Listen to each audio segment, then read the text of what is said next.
Halo, selamat pagi semuanya. Sebelumnya, izinkan saya mengaturkan pangjali umat, Om Swastiastu. Sebelumnya perkenalkan, nama saya Lutfi Utami dengan NIM 2211031146. Saya dari kelas 1B. Di sini saya beserta kelompok saya akan menjelaskan apa itu sejarah bahasa Indonesia serta kedudukan dan fungsinya. Perkenalkan, nama kelompok saya yang pertama Putu Ratna Sukaryani, yang kedua Putu Anissa Nuheni. Di sini yang pertama Anissa akan menjelaskan tentang sejarah bahasa Indonesia. Baik, di sini saya akan menjelaskan sejarah dan perkembangan bahasa Indonesia. Nah, sejarah bahasa Indonesia lahir dari latar perjuangan Indonesia yang sedang membebaskan diri dari cengkraman penjajah. Pada saat melakukan Sumpah Pemuda, memutuskan untuk menjunjung tinggi bahasa persatuan, yaitu bahasa Indonesia. Bahasa memiliki peran penting dalam mempersatukan sebuah bangsa, menjunjung dua implikasi, praktisi dan politis. Praktisi dalam hal ini merupakan berbagai latar budaya dan suku dapat melakukan komunikasi yang dilakukan melalui bahasa Indonesia. Nah, kemudian politis ini yaitu dengan mempunyai bahasa yang sama dan cenderung memiliki identitas yang sama. Oleh karena itu, mereka merasa berada pada komunitas yang sama.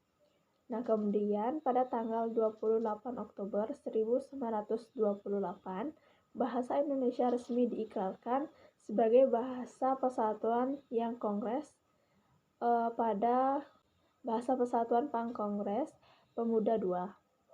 Secara yuridis, bahasa Indonesia lahir pada 18 Agustus 1945 pada Undang-Undang Dasar 1945 yang resmi diundangkan. Pada pasal 36 Undang-Undang Dasar 1945 yang menyebut bahasa Indonesia adalah bahasa Indonesia. Setelah itu, bahasa Indonesia mengalami perkembangan yang sangat pesat. Dimulai dari tahun 1901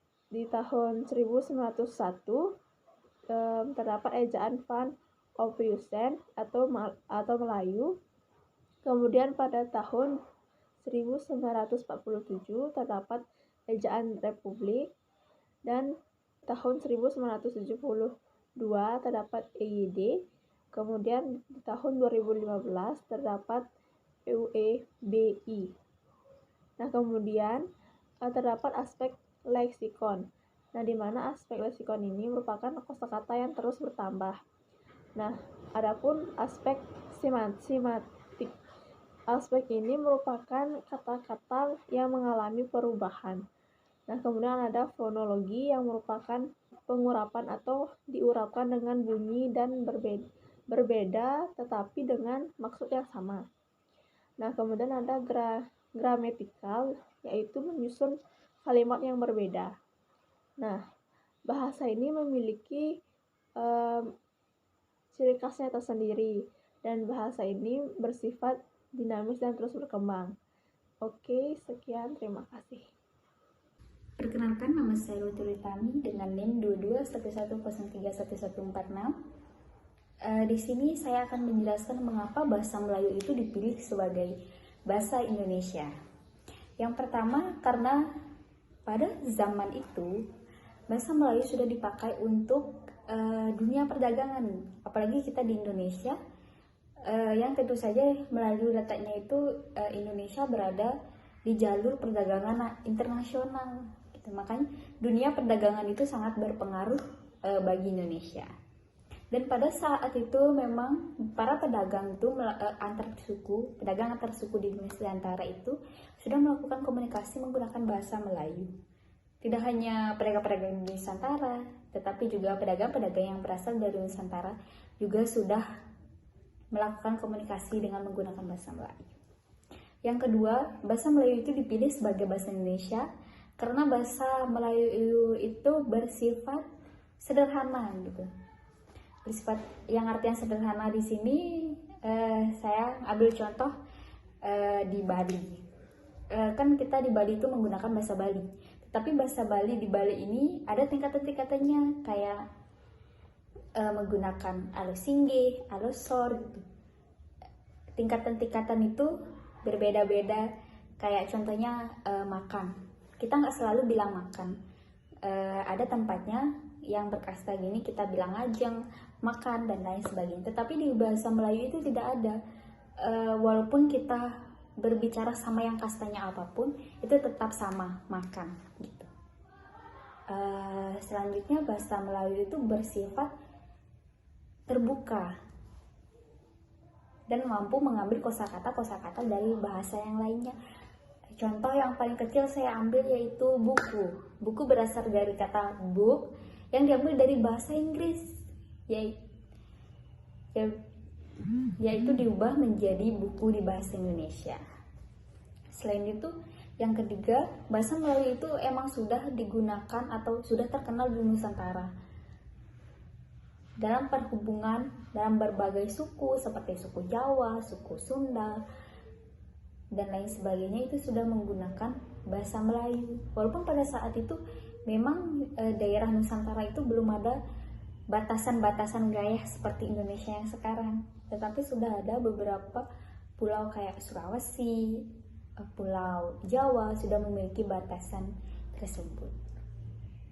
Selanjutnya yang keempat yaitu pada saat para pemuda dari berbagai Nusantara, dari mulai suku Jawa, suku Sunda, suku yang lain sebagainya di Nusantara, itu melakukan pertemuan yang dinamakan sebagai Sumpah Pemuda yang tepatnya pada tanggal 28 Oktober 1928. Dan mereka setelah berunding dan melakukan berbagai musyawarah, akhirnya mereka setuju bahwa bahasa Melayulah yang dipakai untuk bahasa persatuan kita, yaitu bahasa Indonesia. Selanjutnya yang kelima, pada saat itu emang bahasa Melayu itu sudah dipakai sebagai bahasa modern, apalagi di zaman Kerajaan Sriwijaya. Karena pada saat Kerajaan Sriwijaya itu, mereka sudah menggunakan bahasa Melayu sebagai bahasa kebudayaan. Yang dilihat dari beberapa contohnya yaitu sudah dipakai dalam menyusun buku ajaran agama Buddha. Yang terakhir, mengapa bahasa Melayu dipakai sebagai bahasa Indonesia? Karena bahasa Melayu itu memiliki kesanggupan untuk digunakan sebagai bahasa kebudayaan. Contohnya seperti bahasa Melayu itu sering digunakan untuk suatu karya sastra dan lain sebagainya. Demikian beberapa alasan mengapa bahasa Melayu dipakai untuk bahasa persatuan kita, yaitu bahasa Indonesia. Terima kasih. Baik, di sini saya akan menjelaskan fungsi dan kedudukan bahasa Indonesia. Fungsi dan kedudukan bahasa Indonesia memiliki dua fungsi, yaitu bahasa nasional dan bahasa negara. Yang pertama, bahasa nasional. Ditandai dengan sebuah ikrar yang disampaikan oleh para pemuda dari seluruh pelosok Nusantara yang berkumpul di Batavia dalam Kongres Pemuda tanggal 28 Oktober 1928. Dan peristiwa ini kita kenal dengan sebutan Sumpah Pemuda. Di dalam kongres ini terdapat 3 keputusan yang diikrarkan, dan bunyi keputusan yang ketiga ialah kami, putra dan putri Indonesia, menjunjung bahasa persatuan, bahasa Indonesia. Sejak saat itu, bahasa Indonesia berfungsi sebagai bahasa nasional. Lengkap dengan kedudukannya sebagai lambang kebanggaan nasional, lambang identitas nasional, alat pemersatu suku bangsa, alat penghubung antar daerah dan budaya. Sebagai wujud bangga berbahasa Indonesia, kita harus mulai mengutamakan bahasa Indonesia, menguasai bahasa asing, dan mau melestarikan bahasa daerah. Yang kedua, bahasa negara. Bahasa negara memiliki 4 fungsi. Yang pertama, bahasa resmi negara, yaitu bahasa Indonesia dipergunakan dalam administrasi, upacara, atau peristiwa kenegaraan. Yang kedua, bahasa Indonesia berkedudukan sebagai bahasa pengantar dalam dunia pendidikan, bahwa bahasa Indonesia harus digunakan di lembaga-lembaga pendidikan dari TK hingga ke perguruan tinggi. Yang ketiga, bahasa resmi kepentingan perencanaan dan pelaksanaan pembangunan nasional serta kepentingan pemerintah, yaitu segala kepentingan yang berkaitan dengan strategi pemerintah dalam mewujudkan pembangunan nasional harus dikomunikasikan dalam bahasa Indonesia. Dan yang terakhir, alat pengembangan kebudayaan dan iptek, bahwa bahasa Indonesia merupakan instrumen yang memungkinkan kita sebagai warga negara untuk menumbuh kembangkan kebudayaan bangsa sebagai identitas negara. Di dalam iptek, Bahasa Indonesia disajikan dalam pelajaran, penulisan buku, atau penerjemahan. Sekian dari kelompok kami. Saya ucapkan terima kasih. Saya tutup dengan Parama Santi. Om Santi Santi Santi Om. Sekian pemaparan materi tentang sejarah bahasa Indonesia serta kedudukan dan fungsinya oleh kelompok kami. Kalau ada salah kata, saya mewakili kelompok saya untuk meminta maaf dan terima kasih atas perhatiannya. Saya tutup dengan Parama Santi. Om Santi Santi Santi Om.